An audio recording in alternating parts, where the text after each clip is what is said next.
Selamat datang di Challenge Football Media edisi Sepal Sepi SSB. Sepal Sepil Bola. Sudah tidak terasa kita ada di episode berapa nih? Episode 4. Episode 4. Dan kita sudah berada di Kembali lagi di set ini, tempat yang sama. Ya tentunya pasti kalian nggak lupa dong di tempatnya. Ini Tempat apa tempatnya sih? di mana, Sam? Di Ascot Sudirman, Ascot Jakarta. Sudirman, Keren. Shout out buat Ascot Sudirman Jakarta Iya, yang udah karena ngasih tempat yang ngasih tempat Chelsea banget, biru banget. kita support. Oh iya, dan fun fact-nya katanya Apa yang tuh? set Chelsea itu cuma di sini doang loh. Jadi buat kalian yang pengen ngerasain nginep dengan suasana Chelsea, nginep dengan tempat yang pernah disinggahi oleh Cahill. Wih, kapten kita pernah kesini loh dulu, Iya. gila. Nih Langsung ada ornamen-ornamennya tuh, ada bola nih. Spesial hari ini ada bola nih, Iya. tuh. Bola jadul banget nih, Jadi era ini kayaknya hitam gua belum putih. lahir deh kalau ini. Iya nih, era hitam putih, era kemerdekaan ya. Jangan lupa kalau mau yang nginep tempat yang cozy ya, yang nyaman di tengah kota.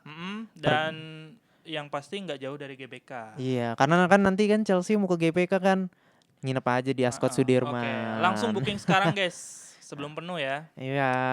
Oke, di set ini pasti kita akan ngomongin Piala Dunia. Pasti.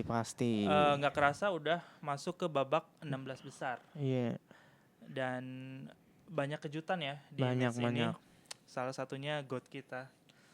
Yang mana tuh? Oh, soalnya GOAT kayaknya cuma satu deh. Oh, satu ya. Enggak. Kalau GOAT cuma satu, kalau Bang Dodo apa dong itu? I'm back. Oh. Iya. I'm back ke Portugal. Iya, I'm back to Portugal. Gimana tuh ya, kayak pulang sangat kampung ya. Disayangkan ya. Portugal. Padahal gue sendiri ngarepin Portugal juara gitu. Iya. Walaupun gue bukan fans Bang Dodo ya. Iya, tapi ya last dance-nya mereka lah. Iya, harusnya ya at least bisa dapat Piala Dunia guys. Dengan squad yang punya Bruno Fernandes, Iya, punya apalagi lini tengahnya Vitinha. mewah banget tuh. Mewah Portugal. banget. Sayang banget ya nggak bisa Sayang banget. Tapi mereka ngerekrutnya Roberto Martinez. Iya sih. Yang ngebuang-buang generasi emas Belgia loh. Di Piala Dunia 2018 juga Roberto Martinez. Ya juara 3 lah, tapi kan juara 3. nggak istimewa lah. Iya. Standarnya buat mereka lah. Tetap aja puasa gelar kan. Iya. Kalau kata fans timnas yang itu. Timnas itu. Oh. Iya. tapi kita lihat dulu lah lawannya Spanyol. Lawannya Spanyol sih. Spanyol kan Apa julukannya tuh? La Furia Roja. La Furia Roja. Jadi satu-satunya tim sekarang ya yang belum kebobolan. Benar. Gila, keren banget Di sih emang. 6 pertandingan terakhir Unai Simon ya, kipernya tuh nyetak rekor, ngalahin rekornya Walter Zenga, kiper Italia tuh. Sebagai clean sheet terbanyak. Clean sheet terbanyak di Piala Dunia. Gila sih emang. Itu keren banget ya. Walter Zenga kan legend tuh. Fans Italia yang kangen mungkin ya timnya nggak masuk Piala Dunia sekarang rekornya udah dipecahin nih kayak Spanyol ya. Mungkin bapak-bapak kita atau om-om kita kaget nih. Rekor Italia sekarang udah dipecahin nih sama Spanyol. Italia kapan cetak rekor itu lagi gitu? Waduh. Gianluigi Donnarumma. Kayaknya nunggu Donnarumma pensiun dulu kali ya. Iya. Baru Italia bisa masuk kembali ke Piala Dunia. Next kita ke pertandingan selanjutnya. Match selanjutnya ada lagi-lagi salah satu legend yang pulang, ada Neymar. Waduh, Brazil. Neymar Junior ya. Yang katanya ini the last dance-nya Neymar.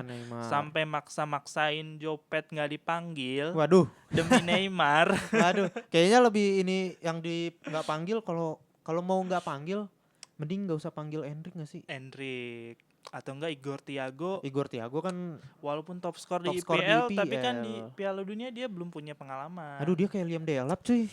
Sumpah.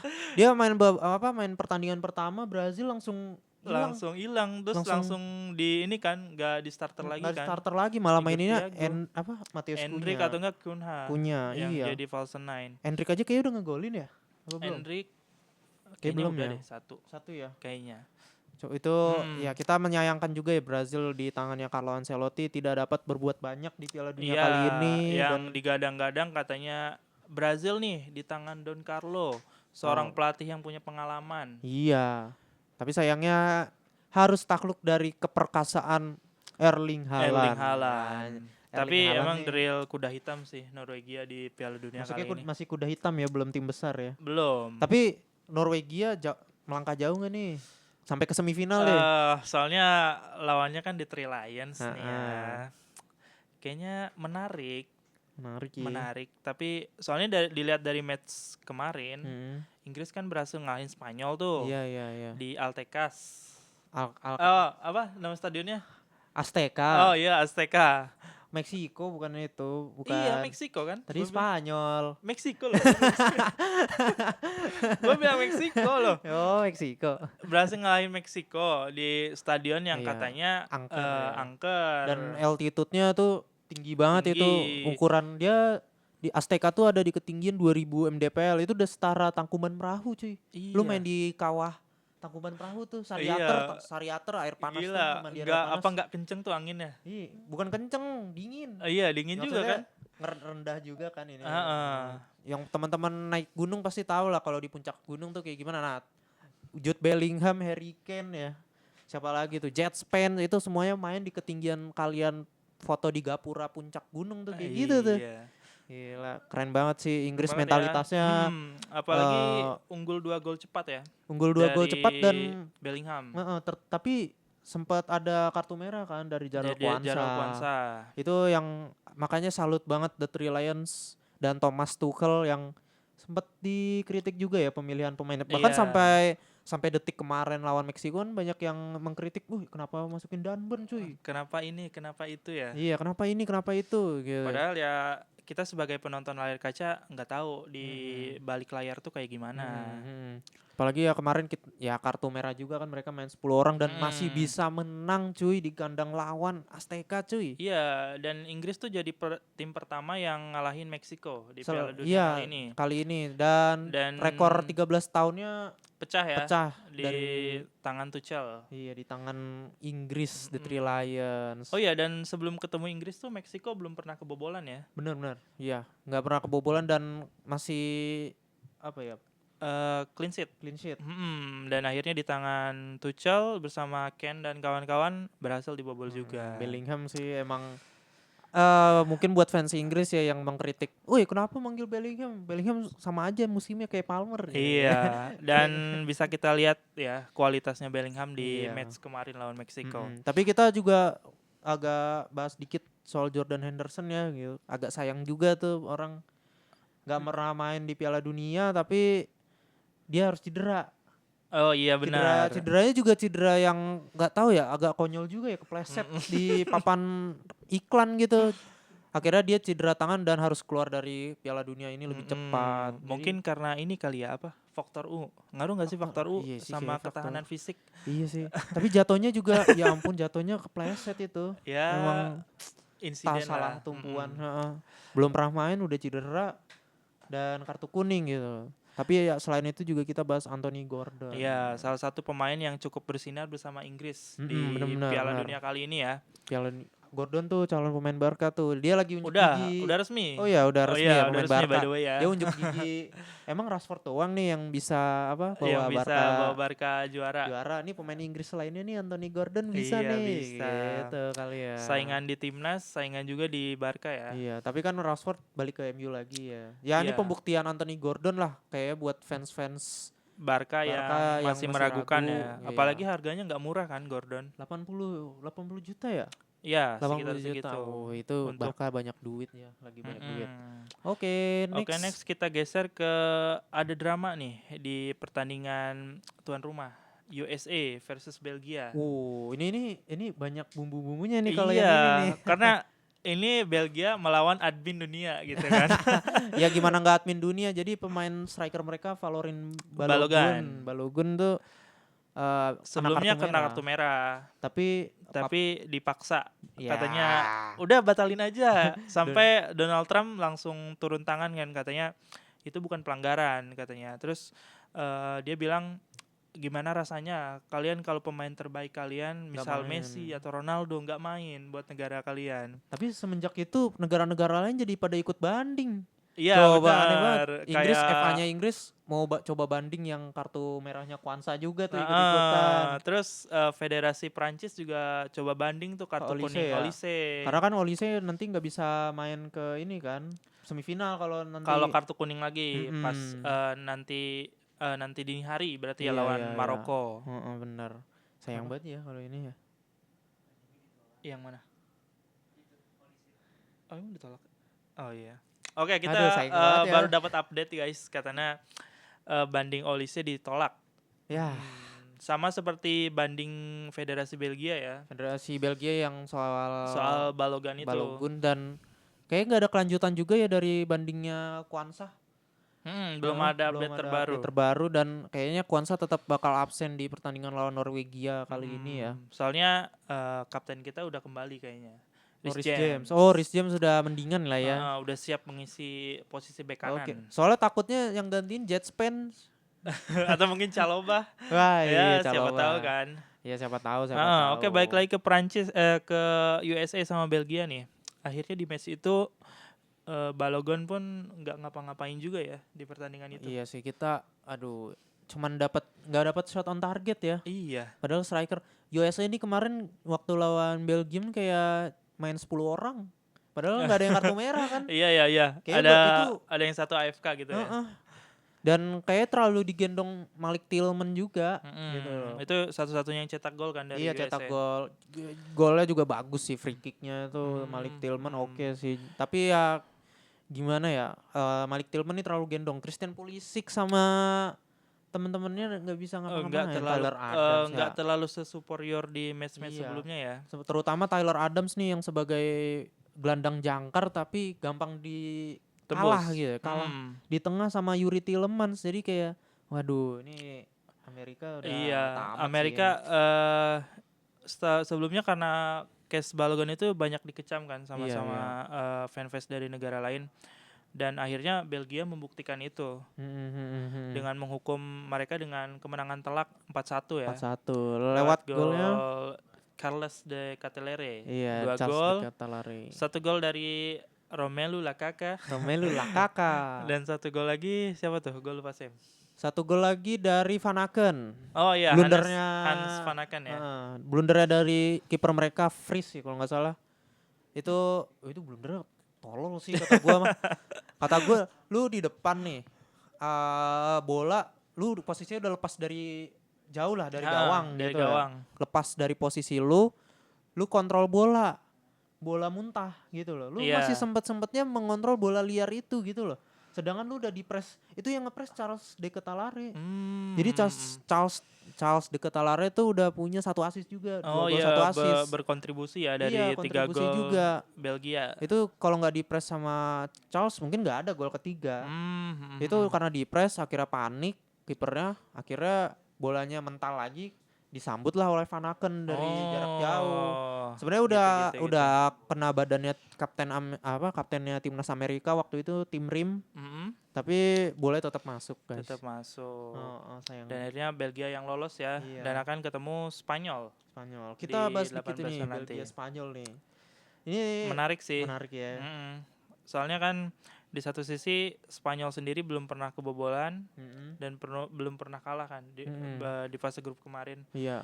Sementara Belgia dia menelan hasil imbang di fase grup itu, 2 kali hasil imbang dan 1 kali kemenangan. Iya. Gue kemarin sempat prediksi Belgia tuh bakal kalah sama Amerika. Agak impossible sih. Mereka justru gue expect-nya malah Kevin De Bruyne sama Lukaku sama Doku main, ternyata enggak. Dan itu babak kedua ya masuknya. Iya, dan tetapi itu udah serem coy buat Amerika.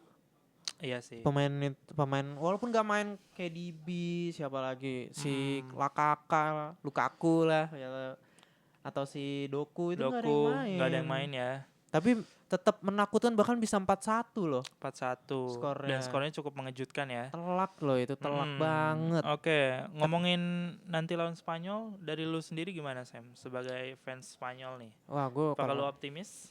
Gue sih tetap optimis ya, apalagi melihat Cucurella yang ya walaupun Cucurella bukan pemain kita lagi ya gitu. Tapi ya Cucurella jujur kemarin waktu lawan Portugal termasuk salah satu pemain yang terbaik juga gitu.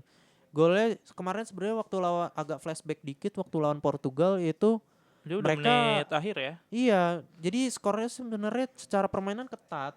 ketat. Nggak Mm, nggak unggul salah satu lah.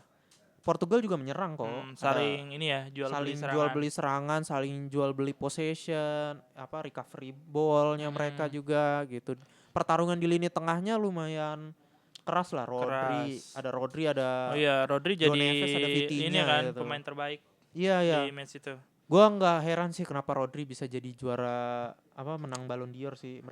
Dia tuh bisa mengcover hampir semua lini tengah Spanyol dengan baik Dengan gitu. baik ya. Dan penggantinya kan Dani Olmo kan keluar Hmm. digantikan oleh Mikel Merino, menjawab kepercayaan dari De La Fuente yang Iya. akhirnya mencetak gol penentu ya. Mikel Merino nih dari di Arsenal emang Emang suka sering ini sih. cetak gol penentu kemenangan. Sap apalagi kalau lawan Super sub. Chelsea ya. Iya, apalagi kalau lawan Chelsea, Sering terutama banget kalau tuh dibobol. iya, terutama kalau flashback ke Euro 2024 kan penentu kemenangan Spanyol lawan Jerman itu dicetak Itu oleh Mikel Mikel Merino. Iya. Oke, next kita geser ke match kontroversial lainnya, yaitu Waduh. ada Prancis versus Paraguay. Oh, ini sempat Paraguay Gila sih, main kotor banget itu. itu cocoknya kayak Tarkam aja deh. Main di PS mana gitu ya. Iya, kayaknya kalau di Liga Indo cocok tuh Paraguay. Paraguay cocok ya kalau di Liga Indo ya. Cocok. Itu dia dari Liga 3 dulu gak sih dia? Oh iya. Liga 4 dulu. Liga 4 ya? Sekarang udah ada Liga 4. Oh, sekarang udah di Liga 4. Udah ada. Kayak seru nih kalau bahas Liga Iya, Nusantara nih. Piala Presiden Liga 4. Iya. Oh, kayak seru ya kalau nanti Seru. ya. Tapi nanti habis Piala Dunia, guys. Tunggu aja. Oke, tungguin aja Pantau ya. aja di YouTube-nya Celin Football Media. Oke. Gitu. Tapi balik lagi Paraguay. Hmm. Paraguay ini kan negara Latin ya. Emang tabiatnya negara Latin begitu gak sih mainnya? Enggak kan? Kayaknya kita nggak bisa ngecap semua sama Semua Amerika Latin gitu ya. Iya. Tapi kalau mereka biasanya udah ketemu sesama Amerika Latin tuh mainnya kasar-kasar sih ya. Tapi kick and rush. wah ya kick and rush kan bolanya yang di kick. Sedangkan Paraguay itu yang di kick kaki orang. Kaki orang ya. Iya itu kasar banget sampai akhirnya Mbappe ini kan. Sempet cekcok setelah match Setelah match sama interviewnya. interview sama salah satu senator Paraguay. Mm-mm. Jadi senator tuh kalau kalian belum tahu dia tuh setara DPR. Kalau anggota DPR di lah. Indonesia, iya. Oh iya. Emang agak rese kan DPR di kita juga. Dia ngeluarin statement katanya kalau Mbappe tuh orang Kamerun lah, orang inilah, agak ini ya OKB lah. racial abuse ya buat Mbappe ya Dan Mbappe tuh ngebales katanya lu tuh orang yang hina katanya gitu. Terus senatornya tuh baper. Akhirnya Katanya mau dilaporin balik atas dugaan kekerasan gender kalau nggak salah. Oh. Jadi bisa dilaporin gitu ya? balik. Iya, ini seru tuh kemarin.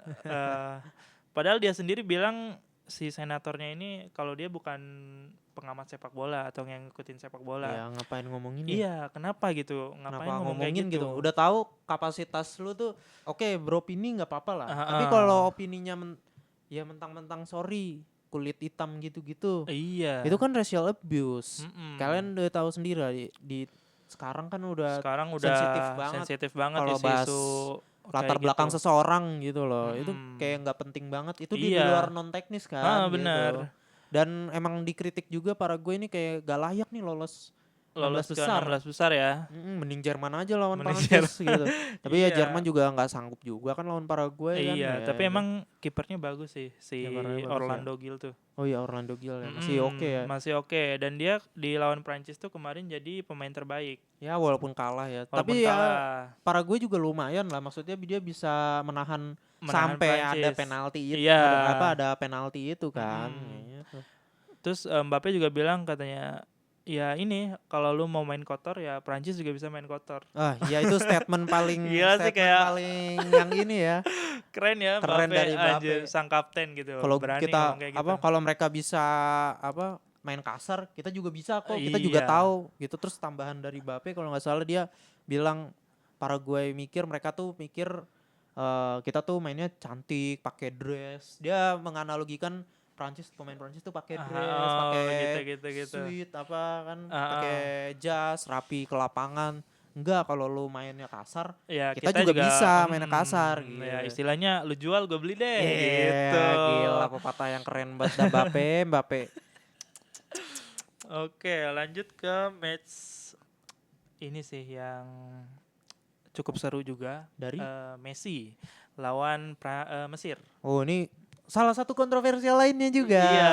yang dibahas banget nih sama fans di dunia kayaknya. Dunia, ya, Iya, fans kayaknya bola. banyak banget ya kontroversi di 16 besar ini. Banyak banget dari kartu merah Balogun yang yang dianulir, dari pertandingan Prancis Paraguay sampai akhirnya Argentina Mesir kemarin. Iya. Mesir menurut lu layak kalah nggak? Kalau menurut gue sih kalau dari match kemarin layak kalah. Soalnya setelah si nomor 12 itu ditarik, buyar semua. Itu nomor 12 tuh itu pemain dia tuh pemain Real Oviedo, kasta keduanya Spanyol, tapi gaya mainnya dia kayak gila. Dia tuh lebih bagus dari Pedro Neto di Chelsea loh. Udah cocok main di top 5 liga ya, top Liga 5 Eropa liga ya. Liga Spanyol lah, main di Rayo Vallecano Liga juga gak at least apa-apa ya. kan. Itu dia pemain Real Oviedo di kasta 2-nya La Liga ya. Gila, itu keren banget sih. Dia ngasih assist hampir 2 kali assist. Hampir 2 kali assist ya dari untuk dia 2 gol Mesir. Nah, kan itu yang gol keduanya Mesir kan itu dianulir ya. Itu sempat diprotes sama pemain-pemain Mesir juga. Itu nggak pelanggaran lah. Gimana gue mau ngepres, gue kan nggak sengaja nginjek gitu kan. Iya, benar. Tapi kalau kita lihat bicara Argentinanya sih emang mental juara dunia sih. Balik lagi ke mental pemain-pemainnya. Bahkan Messi sempat gagal penalti. Kalau mungkin buat pemain-pemain lain bakal ngedown ya. Iya. Tapi dia berhasil bangkit dan cetak 1 gol untuk kemenangan Argentina. Iya. Satu lagi yang jadi sorotan adalah pemain kita, Enzo Fernandez. Enzo Fernandez ya. Kok kayak bilang pemain kita tuh kayak gimana ya? Perasaannya gitu campur aduk gitu ya. Soalnya sama Enzo sekarang tuh kayak cinta dan benci. Gimana ya? Kayak kalian tuh kalian tahu nih hubungan kalian berdua sama pasangan kalian tuh udah toksik. Udah toksik banget gitu. Kapanpun kata putus tuh udah bisa kapan aja loh gitu. Kayak menghantui di kepala kalian gitu. Itu hubungan fans Chelsea dengan Enzo Fernandez gitu. Di satu sisi kita pengen dia bertahan, tapi ya di satu sisi kalau dia punya agennya. Iya, agennya rese sih. Rese juga si Javier Pastore gitu. Tapi mentalitas juara dunia sih kalau kata gue. Dia sempat ya ketinggalan 2-0 cuy. Iya, gimana enggak ini ya? Apalagi ketinggalan 2-0 terus gagal penalti. Terus pas Romero cetak gol kayak ayo iya, bisa kan, nih. Bisa kan. Terus Messi kerasukan siapa? Messi ya. Messi langsung menunjukkan Messinya. Messi being Messi. Ya, Nah, Messi tetaplah Messi. Iya, tapi kita bahas Argentina ke babak selanjutnya. Ini kan susah payah banget ya, lawan Tanjung Verde aja harus babak extra time. Udah 2 match ya. Lawan Mesir ketinggalan 2-0 bahkan hampir 3-0. Dan cetak gol kemenangannya juga di injury time kan. 90 plus. Ada kansnya nggak mempertahankan? Next, dia lawan Swiss ya. Iya. Ada kansnya nggak Argentina mempertahankan gelar? Atau kita bakal ragu sih. Cuma kalau ngelihat performa Messi di Piala Dunia kali ini, gue masih naruh harapan di Argentina. Dia bisa lolos ke final. Iya. Gila sih. Nah, kita gimana ya, Argentina sih kalau pakai cara main kemarin, apalagi babak pertama itu, kalau ketemunya Inggris, Prancis, Spanyol sih kalah sih. Kalah ya, langsung dihukum ya. Langsung dihukum sih dia, apalagi tim-tim kayak gitu kan nggak kenal lelah. Maksudnya 90 menit ya konsisten mainnya kayak begitu. Kalaupun main bertahan ya penampilannya oke gitu. Kan Mesir Mesir. Mesir kita lah. Ekspektasinya Mesir ya dibantai lah. Sama kan kayak Cape Verde. Ya, Tanjung Verde kan juga kita datang nonton Argentina Tanjung Verde, menang udah 90 menit ya. 90 menit kelar gitu ya. Ternyata. Iya. Next ada pertandingan Swiss Swiss lawan Kolombia. Wih, Ya ini nggak terlalu menarik sih kalau menurut gua. nggak terlalu menarik ya. Karena 0-0 berakhir ya? 0-0 dan berujung adu penalti. Aduh penalti ya. Sayang banget ya Luis Diaz harus angkat Angkat koper kau dulu. koper duluan Heeh. daripada Denis Zakaria mantan pemain oh kita iya dari Denis Swiss. Zakaria, Tapi Denis Swiss. Zakaria sih salah satu pemain underrated di Piala Dunia sih dia tuh. Sama Vargas sama Ndoye itu 3 pemain itu di Swiss jadi pemain kunci mereka sampai akhirnya ke 8 besar. Iya, mungkin jangan lupa juga sama sang kapten kali ya. Granit Oh ya Xhaka Granit Xhaka yang hampir bergabung dengan Chelsea. Tapi kita nggak ada yang tahu sih. Dulu juga Enzo dari Benfica kan kayak gitu nih. Iya, maju mundur ya. Maju mundur. Siapa tahu gitu kan. Sekarang Ada di deadline tiba-tiba here we go, Saka to iya. Chelsea. Amin. Siapa tahu kan. Oke, di babak 8 besar ini akan dimulai dini hari nanti nih. Match pertama itu ada Maroko sama Prancis. Jujur gue sebagai fans Prancis agak ketar-ketir juga nih lawan Maroko. Soalnya yang pertama kipernya tuh Yassine Bono. Itu spesialis adu penalti sih dia. Ya, gue harap sih nggak sampai babak adu penalti ya. Tapi ngelihat Maroko punya back tangguh Issa Diop. Yang kemarin jadi pencetak gol penentu lawan Belanda. Iya itu kan Issa Diop. Itu badannya tinggi, gede, aerial duelnya bagus. Bisa merepotkan Mbappe loh. Iya. Dan juga punya ini ya Maroko tuh Saibari. Iya, Saibari yang baru saja direkrut oleh Bayern Munchen dari PSV Eindhoven sebesar 55 juta euro. Iya, gila cukup berani juga ya. Mahal loh itu untuk ukuran pemain Maroko ya. Maksudnya yang dan dia tuh loncatan karirnya tuh dari PSV langsung ke Bayern. Iya. Jarang loh pemain Maroko yang waktu itu ya Ziyech lah yang fenomenal gitu. Ziyech dari Ajax. Ya kan ke dia habis Chelsea. bawa Ajax ke semifinal kan. UCL. Ngalahin Madrid, ngalahin macam-macam Juventus. Kan Saibari nih apa gitu loh. Iya, sebelum Piala Dunia pun bahkan namanya nggak terlalu kesorot ya. Tapi setelah Piala Dunia sih kayaknya pantes dihargain segitu ya. Iya, kayak pantes sih. Mungkin ini buat penggantinya Harry Kane yang cedera atau penggantinya Jackson yang bakal ke Chelsea nih. Balik lagi. Mungkin ya. Mungkin ya. Iya, dan salut juga sama Maroko tuh setelah kedatangan ini ya, Brahim Diaz. Oh iya, setelah dinaturalisasi dari Spanyol ya dia. Iya, dia dinaturalisasikan dari Spanyol. Tapi ya kita bisa lihat Spanyol kehilangan talentanya. Pemain nomor 10 ya. Pemain nomor 10 mereka karena Dani Olmo juga enggak.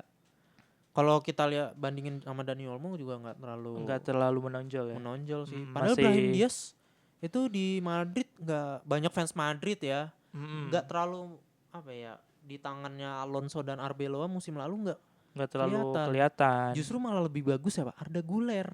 Iya, dia kalah saing juga sama Güler. Iya. Malah lebih bagus Arda Güler ketimbang Brahim Diaz. Padahal Brahim Diaz tuh di Ancelotti penentu terus loh. Iya, penentu. Dan dia juga sempat jadi andalan di AC Milan kan. Wah, dia gendong AC Milan banget tuh sampai semifinal. Semifinal ya. Semifinal UCL 2023 ya walaupun harus kalah. Harus kalah juga kan. Dari Inter Milan. Tetangga ya. Oke, dari Prancis sendiri gue masih optimis sih kalau Prancis bisa ngalahin Maroko. Asalkan dengan catatan yaitu enggak adu penalti. Bisa lah, harusnya bisa Mbappe. Kita jangan bahas Mbappe terus lah. Pasti Mbappe dikunci enggak sih? Dikunci. Menurut lu formasi kan nanti malam nih per tanggal 9 ini nih. Nanti malam Prancis ketemu Maroko. Formasinya berapa? 4-3-3 kah? 4-2-3-1 kah? Kalau prediksi menurut gua starting lu deh. Masih 4-2-3-1. Kipernya Mike Maignan. Bek kanan Koundé. Bek kiri Theo Hernandez. Tapi iya gak Gusto nih bek kanannya. Enggak. Gusto tuh bagus mungkin kalau buat ancang-ancang extra time kali ya. Iya, gue masih trauma. Gusto tuh di match-match besar dia selalu ada aja blundernya. Tapi kan teman-temannya bisa cover. Iya sih, soalnya kualitas Prancis nggak sama kayak Chelsea musim lalu. Tapi gue takutnya kalau dia harus ngambil penendang penalti, adu penalti Nah, misalnya. benar. Itu Gue yang yang gua khawatirin tuh penendang penaltinya. Soalnya kan rata-rata pemain Prancis masih muda nih. Iya Ada sih. Barcola, Doué, itu masih pada muda. Benar-benar. Dan Mbappe pun bahkan di edisi sebelumnya gagal adu penalti di final kan. Masuk. Teman-temannya yang gagal, Tchouaméni. Mbappe juga gagal ya perasaan. Enggak, Ya udah. Mbappe ngegolin. Kita cek nanti ya. Iya, kita cek. Ya nanti kalau editor kalau baik ya kalau mau ngasih gitu. Dilampirin. Dilampirin. Oke. Untuk lini tengahnya gue percaya Rabiot sama Manu Kone sih. Oh, bukan Tchouaméni. Bukan Tchouaméni. Padahal Tchouaméni ada loh. Iya. Camavinga nggak ada ya? Camavinga nggak dipanggil. Waduh. Edisi kali ini. Sayang banget. Padahal Camavinga di 2022 main ya. Main dia sama Tchouaméni dia. Main sama Tchouaméni double pivotnya itu. Tapi sekarang double pivotnya Rabiot sama. Rabiot kadang Tchouaméni atau enggak Manu Kone. Ini bisa jadi kelemahan nggak? Bisa. Kalau misal underperform sih. Cuma Karena kan Manu Kone kan nggak pernah main di kita bukan bermaksud meremehkan Manu Kone. Manu Kone kan pemain AS Monaco kan. AS Roma. AS Roma ya? AS Roma. Oh, bukannya dulu di Sekarang udah pindah. Oh, udah pindah ke AS AS Roma. Roma. Iya. Maksudnya dia tidak pernah merasakan apa ya? Atmosfer pertandingan big match big gitu. match ya. Ditambah penentu hidup di dan mati. Piala Dunia juga edisi kemarin dia nggak dipanggil kan, Manu Kone. Tapi kan Manu Kone, Rabiot akan berhadapan dengan Ounahi dan Bowadi. Bowadi ya yang baru naik ya namanya. Maroko. Dua gelandang pivot andalan tim masing-masing. Gue sih masih percaya Prancis lebih unggul. Masih percaya Prancis. Masih percaya unggul. Terus nomor 10 deh. Nomor 10 gue percayakan Olise. Olise ya. Olise dengan 5 asisnya sejauh ini di Piala Dunia. Terbanyak ya. Terbanyak sejauh ini. Sejauh ini memimpin top asis. Top asis sekarang di Piala Dunia 2026. Untuk dua wingernya gue pilih Barcola sama Dembele. Barcola Dembele ya. Tapi kalau menurut lu Barcola, kenapa harus Barcola? Kenapa nggak Doué? Karena Doué di Piala Dunia kali ini beberapa match sering underperform sih. Beberapa underperform. Padahal kan dia udah ngegolin. Golin 1. Bagus loh golnya. Iya, gol 1. Barcola 2 golnya. Oh iya, masuk akal. Barcola lumayan ngeselin sih waktu pas lawan Chelsea dia brace ya. Iya, benar. Asem banget tuh sama Seni Mayulu lagi siapa Mayulu. Oh iya. Mayulu yang ngegolin. Yang dari akademi gak sih? Akademinya PSG juga. Barcola nih kan dia dibilangnya apa ya, maze runner lah. Maksudnya sprint merchant. Pelari culture kan. Menurut lu bisa jadi penentu juga? Apa menurut menit gua 80 bakal Doué nih masuk nih? Barcola starter, Doué masuk di menit 70-an. Buat ini amunisi dan refreshing lah. Soalnya kan pemain Maroko pasti kecapean tuh ngejar 3 pelari culture-nya, 4 bahkan. Olise juga kenceng kan larinya. Dembele yang kan tadi Dembele. Mbappe pasti depan. Mbappe pasti depan. Tapi menurut lu sebagai fans Prancis enakan Dembele di nomor 9 atau Mbappe yang di nomor 9? Mbappe di nomor 9. Dembele tetap di wing kanan ya? Wing kanan atau enggak dia tuker sama Olise di nomor 10. Tapi gue salut sih. Ini kalau Dembele juara dunia sih kata gue dia Ballon d'Or lagi Ballon d'Or lagi ya. Gila. Soalnya back to back UCL, Ballon d'Or juara dunia. Dan Dembele ini apa ya, gue lumayan takjub dan terharu sih sama redemption arc-nya dia tuh. Berhasil comeback setelah musim yang masa-masa sulit di Barca itu kayak kita ngomong Dembele 3 tahun yang lalu udah 2023 kita nggak ngelihat ini orang nih juara Ballon d'Or, juara UCL ya kan. Bahkan di Piala Dunia 2018 pun Dembele nggak terlalu kesorot loh. Yang nggak pernah main, yang main kan selalu ini. Main sekali doang ya. Soalnya kadang Deschamps masang Matuidi di kirinya. Iya, Matuidi kan waktu itu gelandang kirinya, terus ada Mbappe di kanan. Tengahnya Griezmann kan, 10-nya Griezmann. Tapi ya Dembele waktu tahun masa-masa di Barca adalah apa ya? Kita udah ngelihatnya nih kayaknya wah ini kayaknya wonderkid gagal nih kayak siapa ya? dulu tuh ada angkatan-angkatannya dia lah. Soalnya cedera mulu kan dia. Iya, cedera terus di Barca dan menaruh beban berat sebagai pengganti Neymar. Pengganti Langsung Neymar. dibeli mahal 100 berapa? 100 juta. 100 berapa tuh? 120 juta dari Dortmund. Dan 2017 dan langsung pakai nomor 11 ya. Ekspektasinya terlalu tinggi. Ekspektasinya terlalu tinggi dan awalnya juga waktu itu Ernesto Valverde kan maininnya pengennya 4-3-3 ya, kayak trio MSN. Tapi kan sayangnya dia nggak bisa dan akhirnya cedera kan. Akhirnya diubah lah pakemnya jadi 4-4-2. Messi Suarez depan ya. Dan itu beberapa kali Dembele dicoba jadi gelandang kanannya, gelandang kirinya. Striker masih nggak worth ya. Nggak works. Bahkan sampai akhirnya di masa-masa terakhir di Barca sebenarnya udah lumayan itu. Waktu zamannya Xavi. Iya, bahkan ada rumor ke Chelsea juga, mau dibeli Chelsea. Sama tahun berapa ya itu? Tuchel. Era 2021 apa 22? 2021 2022. Iya, sebelum akhirnya dia milih PSG. Oh iya bisa. Soalnya di era Tuchel tuh kita lebih sering ketikung gak sih? Iya, setelah juara UCL malah sering ketikung ya. Iya. Waktu itu kita niatnya mau ngejar Rafinha tuh 2022. Oh iya, habis 2021 tuh Erling Haaland. Lewandowski juga sempat ada rumor. Iya. Konde tuh yang kenceng banget. Itu yang kenceng banget tuh, asem banget dah. Apa tuh? Hashtagnya tuh Luckily. Kalma Konde versus Konde is Blue. Ya iya. Rame banget tuh dulu. Iya banget itu Konde. Tapi ya kita jodohnya ya tetap sama Reece James sih. Iya. Bek kanan. Ya walaupun dapetnya Fofana kan kayak begitu ya. Soalnya dulu tuh yang bikin kita yakin Konde ke Chelsea tuh dari Fabrizio udah bilang Konde ke Chelsea.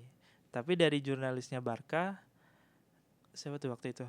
Ya, bilang Konde tuh bakal ke Barca. Jadi jurnalis Spanyol lah.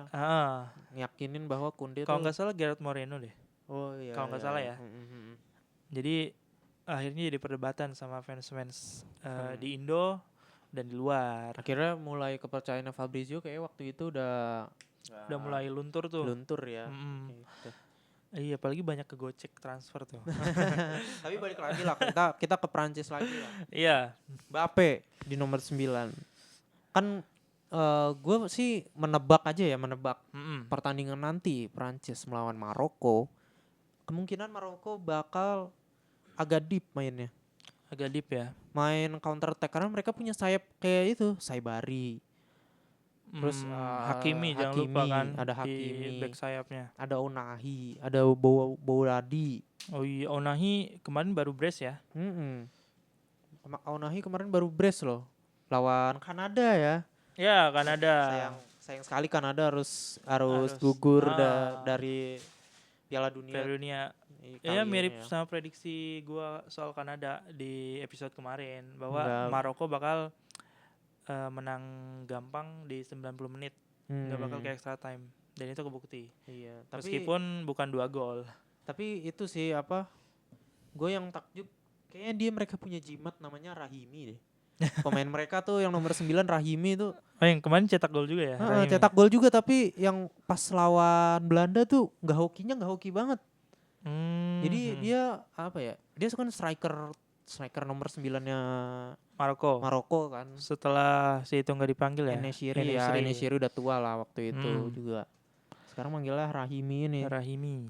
Beberapa kali dia buang-buang peluang tapi ada saatnya dia unjuk gigi gitu jadi penentu kemenangan. Iya. Jadi menurut gua patternnya akan sama kayak agak beda dikit dari waktu lawan Belanda. Jujur waktu itu Belanda juga mengecewakan sih. Maksudnya ngapain main bertahan.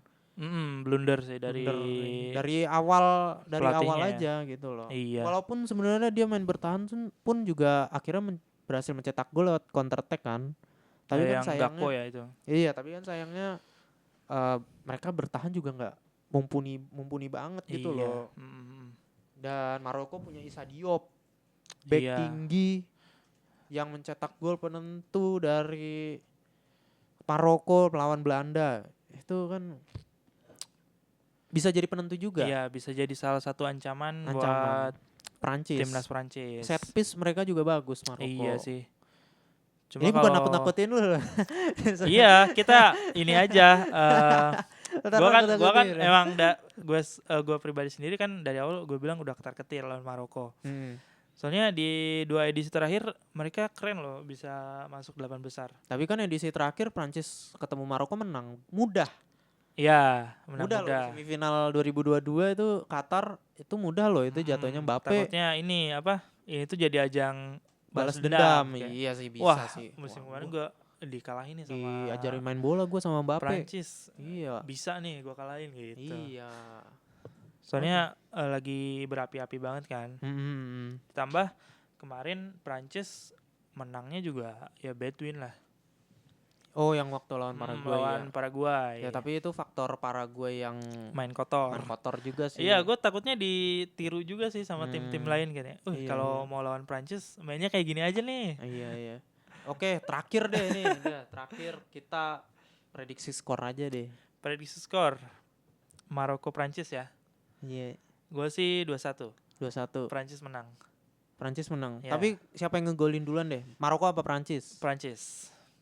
Babak pertama, babak kedua? Babak pertama. Oke, tuh buat yang mau ini, babak pertama Prancis cetak gol. Mbappe ya.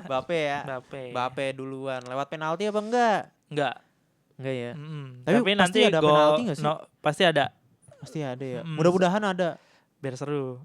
Dan gol penentu yang cetak gol keduanya itu dari penalti. Oh. Kalau menurut gue ya. Ini malah kontroversi ntar. Kalau gue ntar Prancis Maroko ya.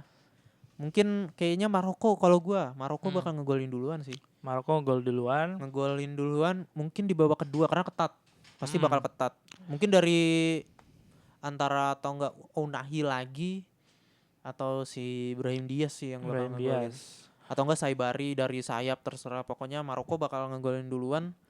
Akhirnya berselang selanjutnya Prancis bikin gol balasan. Tapi gue jagoin Prancis menang di babak extra time.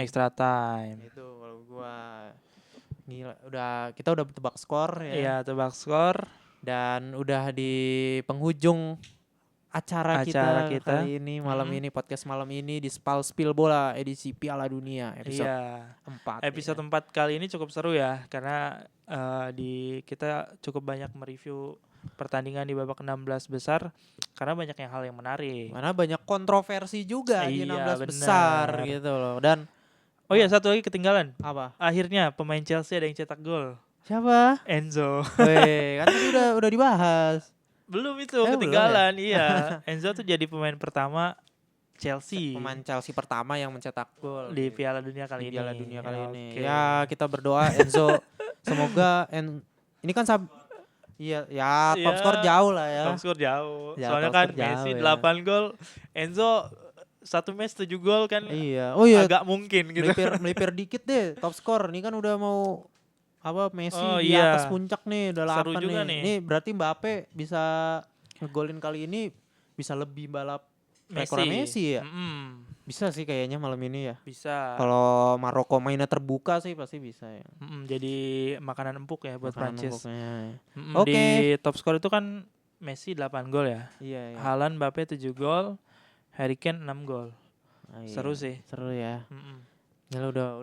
Oke, kayaknya di jeda dulu untuk episode kali ini. Kita lanjut di episode minggu depan. Jangan lupa like, komen dan subscribe, terus share ke teman-teman kalian buat nonton video ini. Oke, saya thanks juga buat Ascot Sudirman Jakarta yang telah menyiapkan tempat yang keren. Iya, benar. Support setup yang keren banget. Ini ada bola, ada botol Chelsea nih Ascotnya. Wih, keren banget dah. Ada replika-replika yang unik ya. Iya. Sarung tangan. Sarung tangannya Carlucci di sini ada. Jadi ini kayak museum sebenarnya. Mini museum ya. Cuman bedanya sini ada kamar, ada dapur ya. Iya. Jadi buat kalian yang penasaran gimana sih rasanya jadi admin Celin gitu.